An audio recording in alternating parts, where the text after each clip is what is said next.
Hello, everyone, and thank you for listening in today. My name is Jaden, and I'm going to be talking to you about the image restoration theory and how it can be applied to this case. I call this case flying the unfriendly skies of United Airlines, and I'm sure most of you have heard of the incident that involved Dr. Dow. It was highly publicized back in April.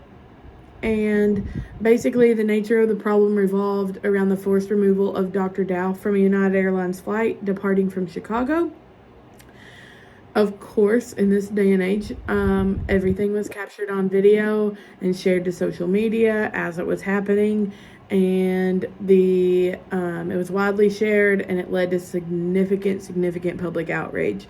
So this happened because the flight was overbooked, and United Airlines needed to make some room for 4 of their crew members who needed to travel back to another location for work. So United Airlines offered some passengers an incentive and some free lodging and things if they would voluntarily remove themselves from the flight to make room for their crew members and to then catch a flight the next day.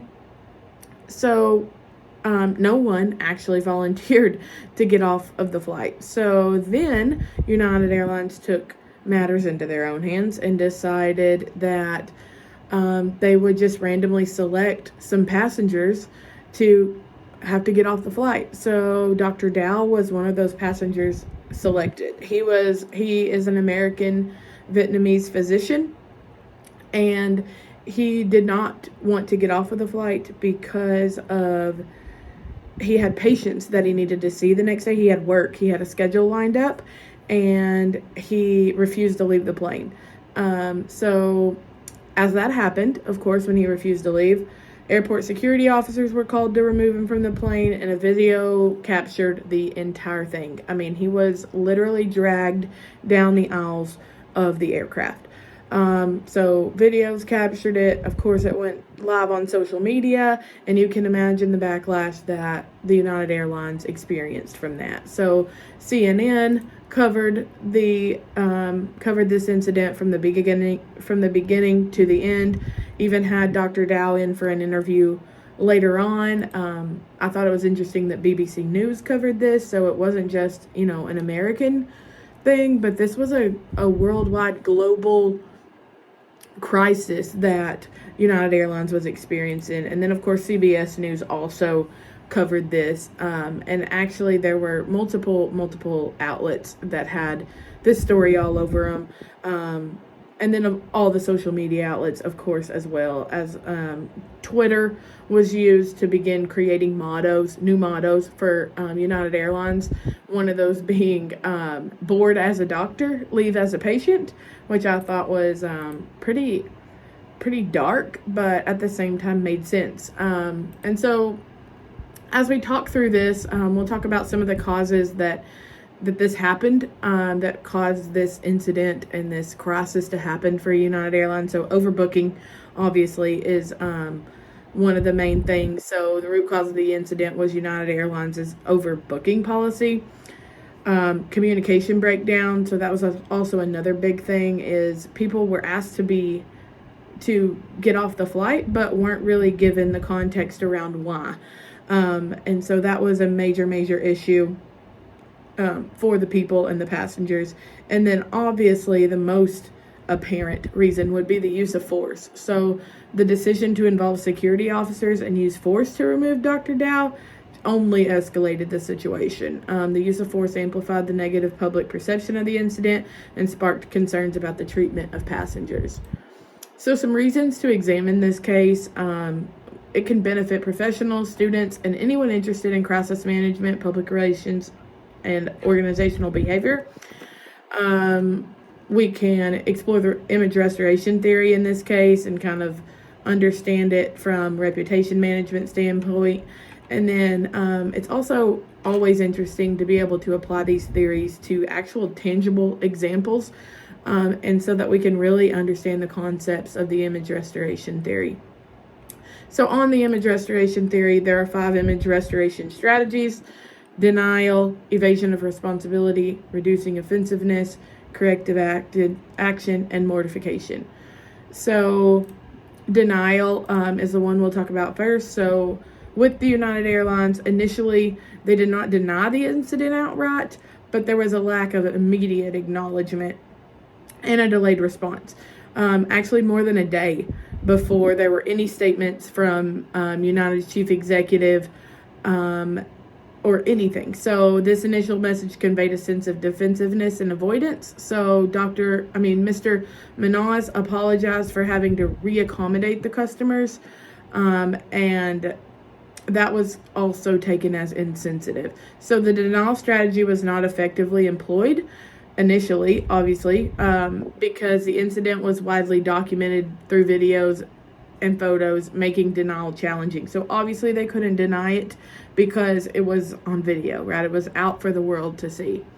The next thing is evading responsibility. So United Airlines attempted to emphasize the role of law enforcement officers who removed Dr. Dow from the flight. So obviously this was a big thing to a lot of people because they felt like that the United Airlines was kind of placing the blame on law enforcement officers instead of just taking full ownership and responsibility for their actions.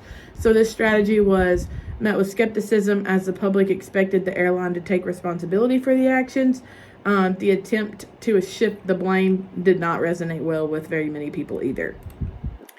So reducing offensiveness is also another strategy. United Airlines initially downplayed the incident and emphasized the need to reaccommodate passengers. So this message attempted to minimize the perceived offensiveness of the situation, which was also not a good look, right? Many people want you to take responsibility and to just be forthright and honest and don't try to sugarcoat what happened. This strategy obviously backfired as the public found the language used by the airline to be insensitive and disconnected from the severity of the incident. So this incident was very severe because Dr. Dow did sustain some injuries from this. His face was cut. There was lots of blood.